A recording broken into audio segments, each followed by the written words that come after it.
Yep. Hello, Professor David Nutt. Welcome to my podcast, One for the No. Let's start again. Hello, Professor David Nutt. Welcome to my podcast, One for the Road. I'm so privileged to have you on as a guest today. At the beginning of my journey, bought your book, Drink. I loved the science around things and how my brain works, and it helped me no end. So it's a real pleasure to have you on today. Thanks for joining. How are you?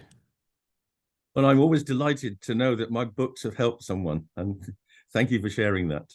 They really do, and I recommend them to all the people that come to me for help as well, because it's really important people get to know how alcohol affects the body and the brain, and there's so much in that book. And you know, it's so fascinating to know about the neurotransmitters and what alcohol does. So I did a little poll actually in my private group, and they come up with some interesting questions. But one of the first ones was they were really keen to know what started your career and how you got into this line of work as well.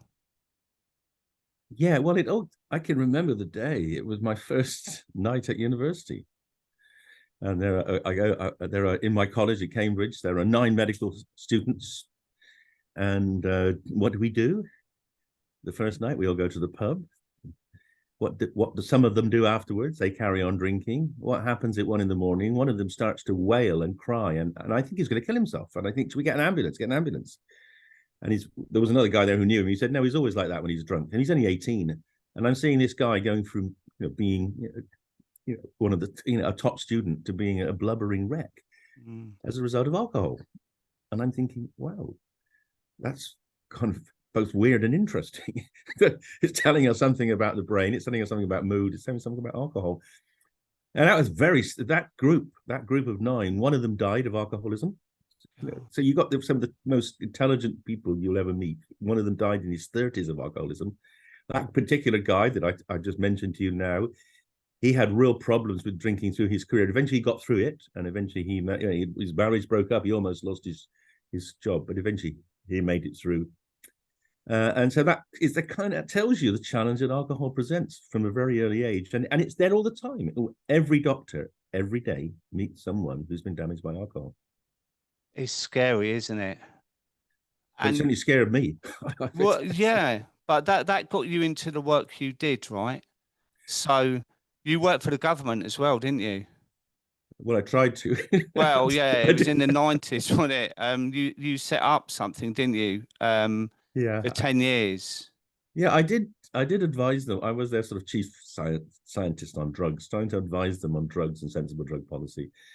And they would listen if you said, ban this or prosecute this. But as soon as you said, let's have a more rational approach, and particularly let's try to reduce the harms of alcohol, they just shut up, and they got very angry when I carried on saying, look, guys, if you really care about people being harmed by drugs, we'll do something about alcohol, because it's the most harmful drug in the UK. And subsequently, there have now been 4 separate studies using the similar methodology. Europe, Australia, and just a few months ago published from New Zealand. They all show where alcohol's around, it is the most harmful drug, because it's a popular drug and it's also quite harmful. And it's so it's everywhere you look, and it's virtually impossible to escape from, isn't it? Because of there's the kind of judgment you get if you say you want to stop smoking or you want to give up sugar. Or I'm on a caffeine break at the moment as well to see where that takes me. But if you say you want to stop drinking, no, exactly, and this does, it really angers me that you can still advertise alcohol quite publicly on television. You can advertise it in cinemas, etc., on billboards, but not tobacco. And that is the truth is, it's because the drinks industry has been very, very clever. It's learned the lessons from the tobacco industry, and it's rather than admit that it's the alcohol that's a problem, it's putting the blame back on the person. It says drink responsibly. Now, you and I know that one of the main reasons people drink is to lose responsibility. So they know it's just a platitude. And I'm upset by the idea that it's people's fault that they suffer from alcohol, because we know it's not. We know that 15% of drinkers get into trouble. That's not because they're weak-willed. That's not because they're cowards. That's not because they're stupid. It's because alcohol affects their brain differently to other people. Yeah.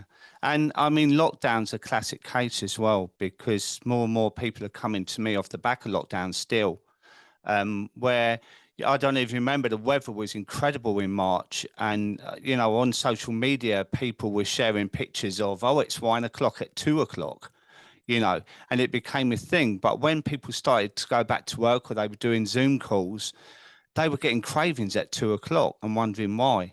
And that's led on now to this almost like a pandemic of people that are really struggling with alcohol. What COVID did was it made those who have problems with alcohol get worse problems, absolutely, because there was nothing else to fill their life, and you could order it, so it was safe. You could, people would deliver it to your door. So yeah, so we find that some people cut down drinking, but the people who were drinking a lot tended to drink more and therefore get into more problems. I'm just so glad I'd stopped drinking by then, because I don't know how I'd have got it all. Do you know what I mean? I know what you say. I mean, this whole Deliveroo thing and yeah, having it delivered to your doors, a nightmare now. Yeah, I mean, you can, and we see examples of this. I mentioned one in the book. People who never, can drink themselves to death simply on deliveries. Yeah, it's absolutely horrendous. And as you see behind me on my picture, I've got a picture of Amy Winehouse there, and that's basically what she did, because she abstained for a few weeks, didn't she? And then drank, I think, a bottle of vodka or a liter of vodka. That's what we understand. Yes, I mean, Amy's case is remarkable because she was also a heroin addict. Yeah. But it was the alcohol that killed her, because she stopped drinking. And we have this idea that if you stop drinking for 6 weeks, you're cured, which is absolute rubbish, as you know. And it was easier for her to relapse. When she relapsed, it was easier for her to get vodka than it was to get heroin. And she'd lost tolerance to the alcohol that she'd been drinking, like everyone does if they stop drinking. And what the blood alcohol level that she had when she died wouldn't have killed her if she carried on drinking. And this is part of the intellectual problem we have in this country. We think abstinence is the solution. Well, it is, but keeping abstinence is so difficult. We've got to invest in ways of helping people stay abstinent, and it's damn difficult, as you probably know yourself. Absolutely. There's very little support. And actually, since I've stopped drinking, there's a lot of support in social media. It used to be go to AA, go to your doctor. But now there's so much more available, luckily, because I tried AA and it didn't really work for me. So I had to find other things. Yeah, well, I think it's, as you say, that's one of the great advantages of having so much social media. Eventually you can work through it and find something that supports you. I mean, generally, general practitioners have very little competence and very little skills in helping people stay abstinent. And AA, yeah, I mean, if it suits you, it's great. AA is like a church. If you go to church, it's great. But if it's not your church, then you do feel, you have to believe in order for it to work. Yeah. And, like white knuckling is not enough. That's why I think connection is really important. And that's what I found. I went to an event and I was petrified, because I normally I would drink before the event. And that's what a lot of people struggle with, the social anxiety, right? Oh, And I mean, you're absolutely right, David. I mean, one of the reasons I'm a psychiatrist, and my main clinical work was not in addiction. My main clinical work was in anxiety. And I remember about early 90s, I was actually asked to go and see a man who lived about 25 miles away from Bristol, where I was working at the time in the university, because he was very, very, very anxious. And when I got there, I realized he was agoraphobia, couldn't get out of the house. And when I got there, I realized that he had severe alcohol problems. He had neuropathy. He couldn't feel his feet because he was drinking so much. And I said to him, you've got an alcohol problem, don't you? And he said, yes, I do. And he said, he said, I have to drink 2 cans of Tennant Super Strength just to go outside the house and mow the lawn, because I'm so anxious about being outside. And I said, well, have you ever tried treatment? He said, well, yeah, I mean, literally, I had to drink 4 cans to go to AA. And he said, I knew I wasn't like them. I knew my problem was anxiety, not alcohol. But everyone has to conform to that particular model. And then I got very interested in this whole issue of what proportion of people get problems with alcohol because they've got other mental health problems. And it turns out it's quite a lot. A lot of people drink because they're anxious, a lot of young men. A lot of older people drink because they're depressed. Yeah, absolutely. Okay, so this is one that comes up a lot for me. And the question is alcoholism genetic? Because quite a lot of people that work with me, they go, oh, my dad's an alcoholic, my granddad's an alcoholic. What are the facts behind that? Yeah, well, there again is a bit of a historical anecdote about me. When I was a medical student, I did what was called locum. I spent a couple of months acting as a sort of junior doctor and on a psychiatric ward. So I started reading all the books, the textbooks of psychiatry. And in that textbook, there was a section on alcoholism. And I read about an amazing study, which is called the Danish Adoption Study. And that was done in Denmark, because in Denmark you have what's called a register.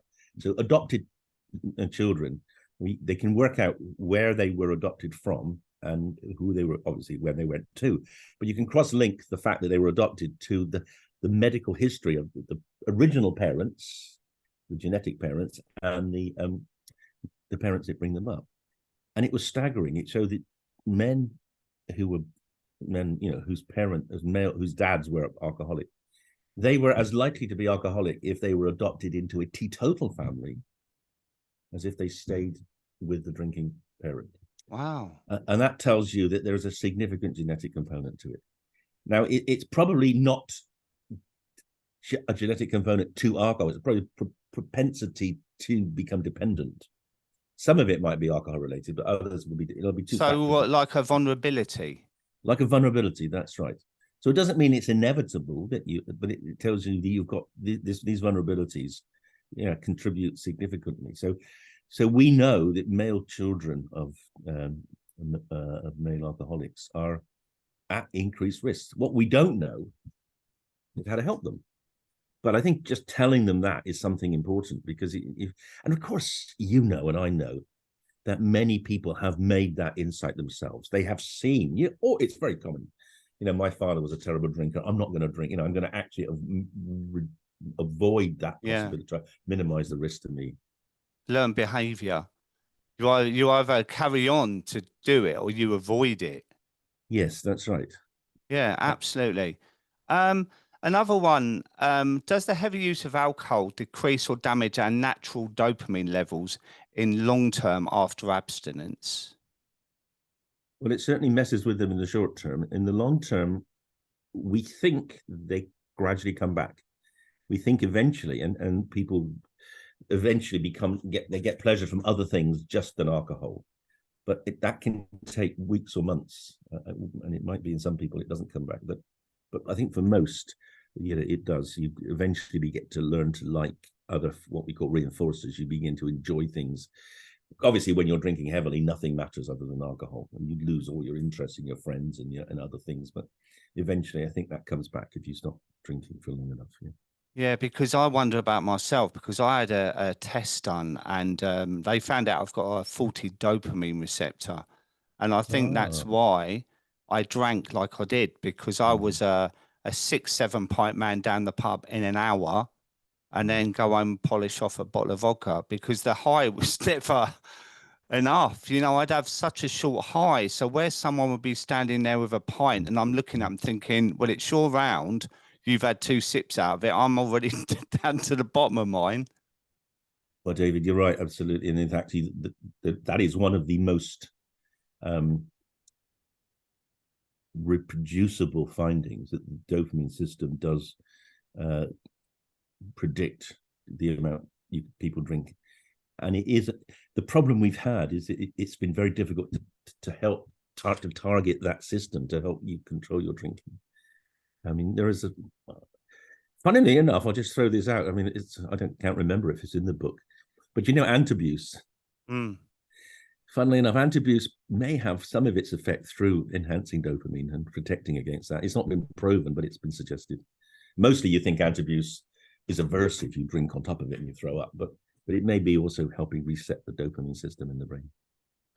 Well, we can talk about that later with your new book, Psychedelics, which is fascinating. But, is there a reason as well why you get someone that can drink one drink and have a cup of tea? And with me, I just can't. Is that the progression of my drinking, or was I already set that way, or what is that? Well, what we think it is that two things. And I think in part, some of it will be genetic. You will have been set that way. But the two variables, the two factors which predispose to this binging that you had, one is you've already touched on, which is the dopamine system. You get a little release, but your system needs more and more because it doesn't sustain. But then there's the other side of the coin, which with the things called endorphins, the so-called runner's high, these natural chemicals in the brain which actually deaden pain, but also can give you pleasure. Now, we know that alcohol releases those, and we know that treatments which can help people stop binging, like nalmefene, they seem to dampen down that system.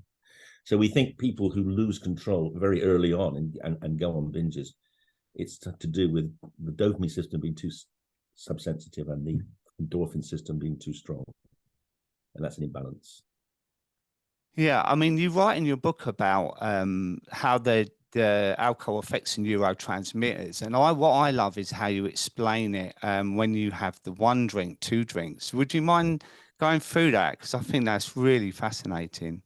Yes, I mean, alcohol, as I often use the term, it's a very promiscuous drug. You basically, people drink it for all sorts of reasons, and the reason it works in all sorts of different reasons is because it works on almost all the different neurotransmitters in the brain. But it does it at different concentrations. So that the first drink is about turning on a system called the GABA system. That's the relaxation system in the brain. It helps you get over that social anxiety that we all have. You go to a pub, you're not sure, can I talk to the neighbor? People looking at me. First half a pint, you're relaxed, you're chatting. That's GABA. And if we stuck at that, it would be good. Yeah. But then when you start pushing the dose up a bit, then you start to release dopamine, and that's when you get really happy and chatty, and and that's great. But on the other hand, it's moving you down the field of addiction, and then you begin to release endorphins, and that's moving you more down the loss of control and addiction.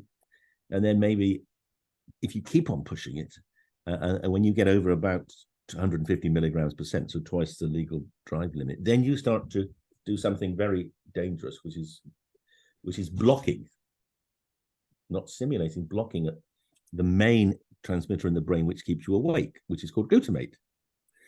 And when you start blocking glutamate, you can't lay down memories, so you have blackouts.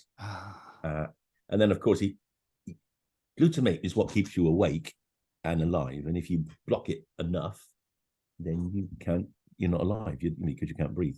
And that's what happened to poor old Amy. Oh, I see. So is that actually alcohol poisoning when you stop breathing? Correct. So when alcohol levels push right up, you block the glutamate system, and the glutamate system makes the brain work. And if the brain doesn't work, you die. But your brain is as you start to block glutamate, your brain is saying, this is bad. I don't like this. We've got to change, we've got to adapt. So as you block the receptors, but your brain starts making more of them to try to compensate. Obviously, if you overwhelm it by drinking, as poor Amy did, a liter of vodka, then it can't compensate. But if you don't get that drunk, if you just get very drunk but not deathly drunk, then your brain starts to compensate. But then you get the double whammy, because then the alcohol level's full, and you got too many glutamate receptors, and that's why you get the shakes and the sleep disturbance and all the problems of hangover. The 3 o'clock wake up of doom when you're just laying there. Absolutely. And that's the glutamate system in overdrive, because it's compensated for the alcohol. The alcohol's gone and there's just too much glutamate. And that's also why people start to get anxious. And I don't know if you remember in my book, I talk about one man who had quite severe social anxiety. And he would go to the bar and he'd drink alcohol and he'd become very sociable. But gradually he got his anxiety started to come on more and more as he started going to the bar, because his brain was saying, he's going to get drunk, so I'm going to turn on the glutamate in anticipation. And eventually he was having his panic attacks because he was trying to drink, because his brain was overcompensating before he started drinking. I can really relate to that, actually. I met some friends in the bar and I was just drinking like crazy before they turned up and when they were there. And then I met a new set, and the gap in between, I kept going to the bar because my anxiety was sky high. Well, David, I'm really so glad you shared this, because, I mean, Eve, I'm embarrassed to say this, but I won't name the name, but one of my best friends when I was a junior doctor ended up nearly being struck off for alcoholism. And when we got him into treatment afterwards, I said, I never understood. I never really realized, you drank a lot, but you were never drunk. And he said, no, David, what you didn't realize is that I'd always go to the bar half an hour before you turn up, because I was so anxious. I had to get 2 or 3 drinks in to cope with the evening. And I thought, wow, I just didn't know that. He didn't declare that. But this if just sharing with your listeners now, if you're doing that, if you're going to the bar before others because you're anxious, then there are other ways of dealing with anxiety that are a lot better than alcohol. Well, and I think that's one of the biggest things that prevent people trying to abstain from alcohol, because of the anxiety. It's a coping mechanism, alcohol, isn't it? And when you remove it, it's like, what do I have to put in place now, when, especially now, like the kids are on holiday, the weather's been terrible, it's the cost of living crisis and that, and then you remove alcohol and you've lost your reward that's getting you through the day. Because when you think, I can have a nice glass of wine tonight, and well, actually I can't because I said I'll give up. It's difficult. Well, it is extremely difficult, and I mean, there are ways in which you can help deal with anxiety. I mean, obviously, I'd like us to be teaching children at school how to deal with mental health issues, how to deal with things like that. I'd like to be teaching them coping skills from a very early age. That would be a way of protecting them, giving resilience. But for people who are very anxious, well, then there are psychological approaches. There are also other if you've got really bad social anxiety, there are medications which are extremely effective, and not only will they give you a better quality of life, but they will also allow you to control your drinking as well. Yeah, absolutely. And I find it'd be interesting to talk to you about moderation, right? Because I with most of the people I work with, it's almost like a no. I just think there's a saying, isn't there? You can turn a cucumber into a pickle, but you can't turn it back, right? So I've not heard that before, but that's actually very interesting. Yeah, that's pretty powerful analogy. Yes.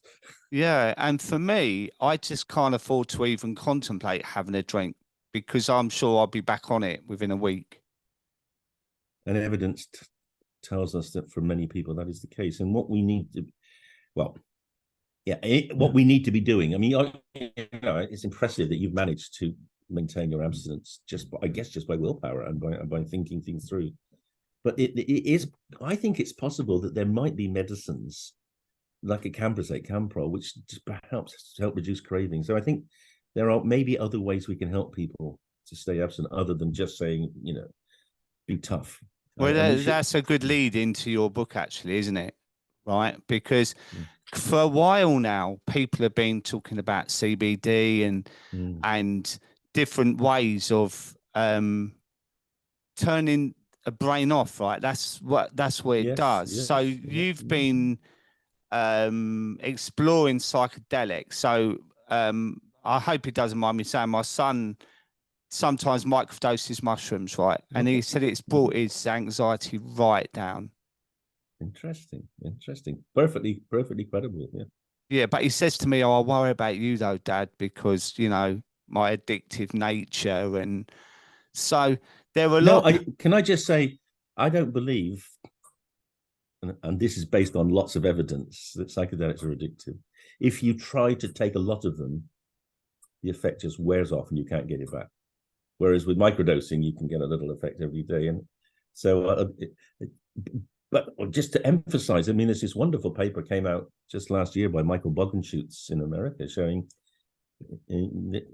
just one trip, one big psilocybin trip, could actually very significantly reduce people's desire to drink for weeks and weeks. So it might even, I think psychedelics might have a real role here in helping people reset their attitude to alcohol. That's why I wanted to get you on, David, because I wanted you to explain how they work, because out here in the field, people are going, oh, I wouldn't touch them with a barge pole, because they think it's a drug, not a medicine. They think I'm an addict. I don't want to go near it. So maybe you could explain how they work and what you have been exploring as well. I will do that. But before I start, I want to say something that a lot of people, most people do not know, which is that Bill Wilson, the founder of Alcoholics Anonymous, he cured himself of his alcohol dependence as a result of a psychedelic experience.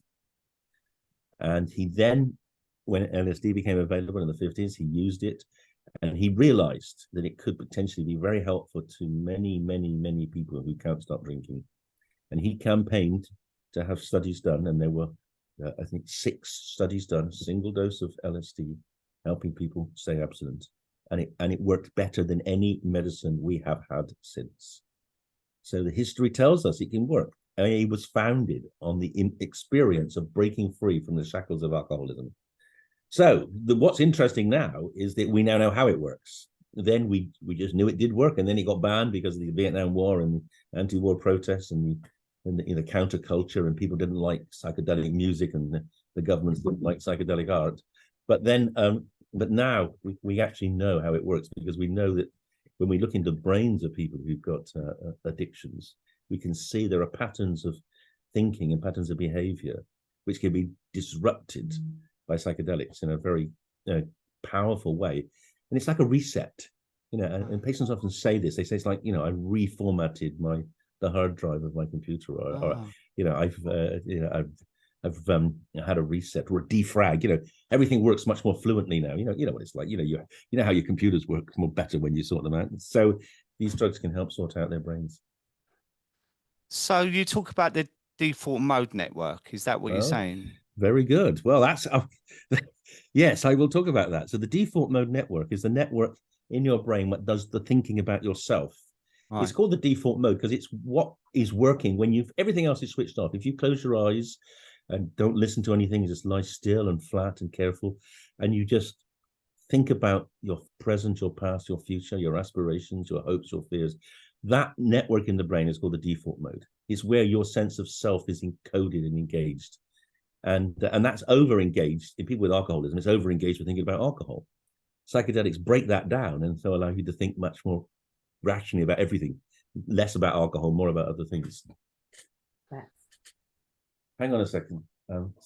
What? We've got appointment at 10:30. What? You have to get Steve. I'm doing this podcast. Sorry. You have to get Steve. I thought.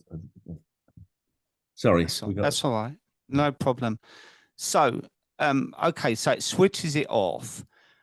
But what about people that have past trauma? So Gabor Mate says, not why the addiction, why the pain. Yes, right. Yeah, and, absolutely. A lot of people come to me and they've had childhood trauma, big T's, little T's, I've called them. There's big traumas where there's been abuse, and there's the other traumas where they're not feeling loved or, so where does that, do you believe in therapy as well as this? Totally. So this is, and Gabor, I'm great friends with Gabor. No, by the way, if you want to hear him, he's on my podcast, on the Drug Science podcast. Oh, 100%. And he talks about this wonderful phrase, sad phrase, but powerful phrase from the book, the Tibetan Book of the Dead, the realm of the hungry ghosts. I've got it. It's the fact that what's happened to you, particularly as a child, is in your mind. It's there all the time. It becomes part of you, and it's sucking the lifeblood out of you. You've got to deal with it. So when we use psychedelics, we always use them with therapy. We always we prepare people very carefully so that they get the maximum benefit from it, and then we're with them through it. and then we're with them afterwards to try to help them make sense of the new learnings. Often things come up which they've forgotten about or repressed for decades, and then they come back and we can deal with them and help them kind of overcome it. And so I think Mator's approach of using the value of psychedelic experience plus psychotherapy helping deal with the past is to my mind, that's the most powerful thing we can do. It's fascinating, actually.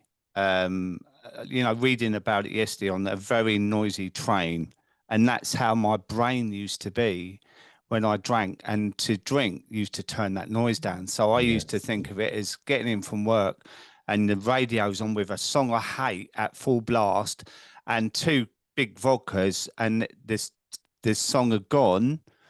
But then 3 hours later, it was back twice as loud. That's how I always used to see it. Well, exactly. That's it. That's the cycle, isn't it? Alcohol dampens, but it changes the brain, so it comes back worse. And that's that vicious downward spiral. So you think that the future may be using microdosing or psychedelics Possibly. to... I think psychedelics will change, and I think we'll be using psychedelics to help people break free from addictions. But we might be using microdosing to help people stay free. And that's something that, is very difficult to study at present because microdosing is as illegal as a big dose. But if you've got to take it every day and carry it around with you, that is actually impossible currently under the current regulations. So I really want a campaign to change the regulations so that people can much more quickly, much less expensively do this research.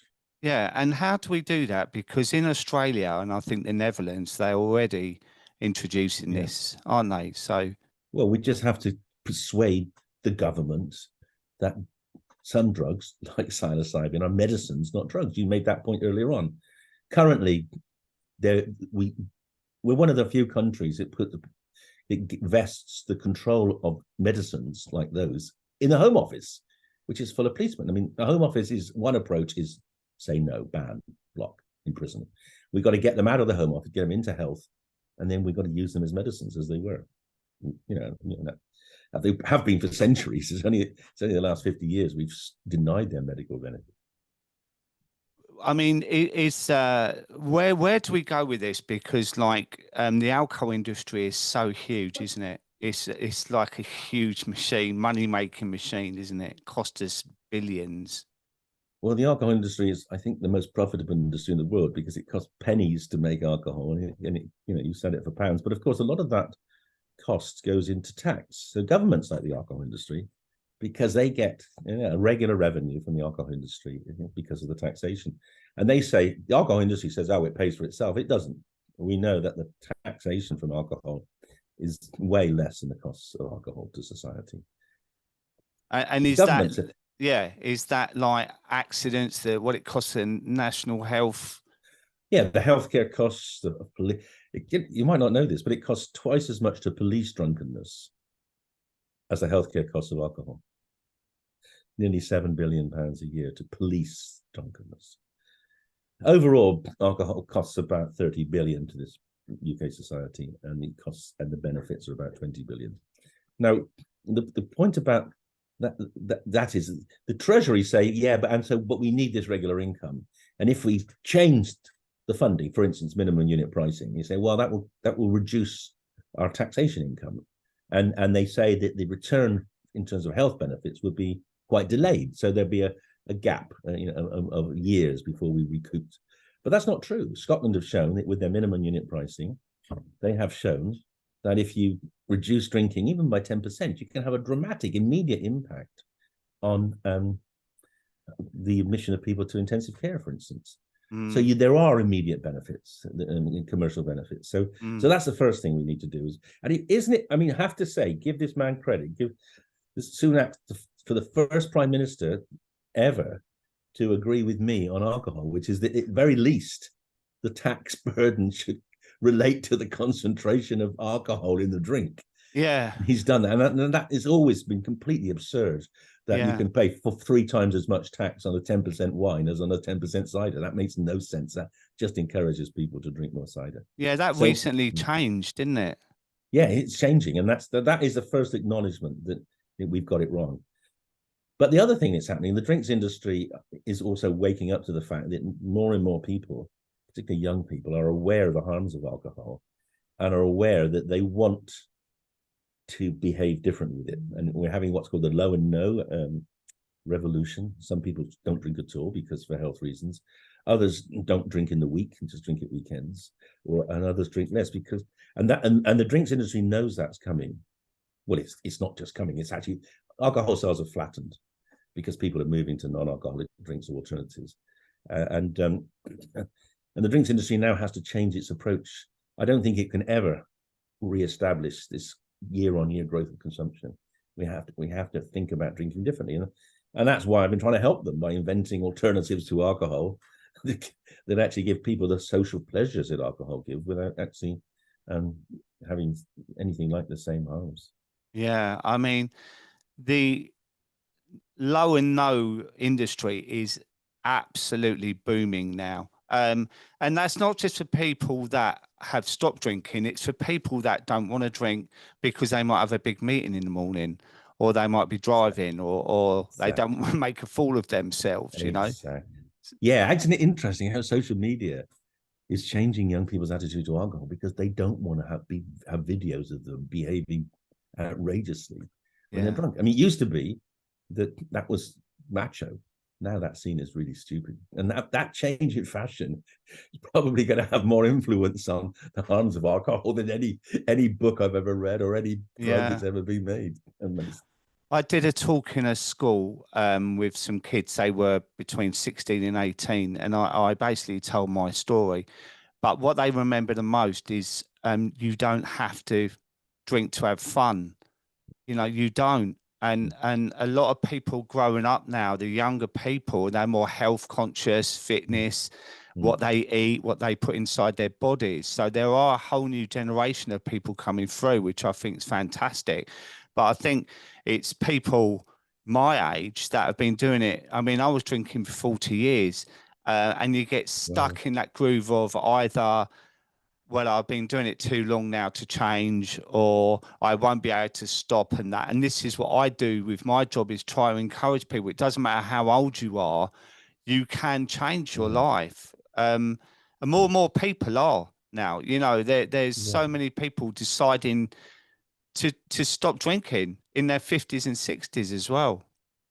Yeah, and that's one of the things we're noticing with our Sentia, our alcohol alternative, is that actually we thought it would be young people that would turn to it, but in fact there's a lot of older people who think, at last, I've got something that I actually like the taste of. It gives me a little bit of relaxation, and it isn't alcohol. And of course, we see in America there's a big swing of the retired people to cannabis, because before they couldn't use it because they could be tested at work. And now they're thinking, great, now I can, have half a split at night instead of half a bottle of wine. And that'll happen, I think, in most countries where cannabis becomes legal. Hopefully. Well, talking about Sentia, like that works on the GABA, right? That's right.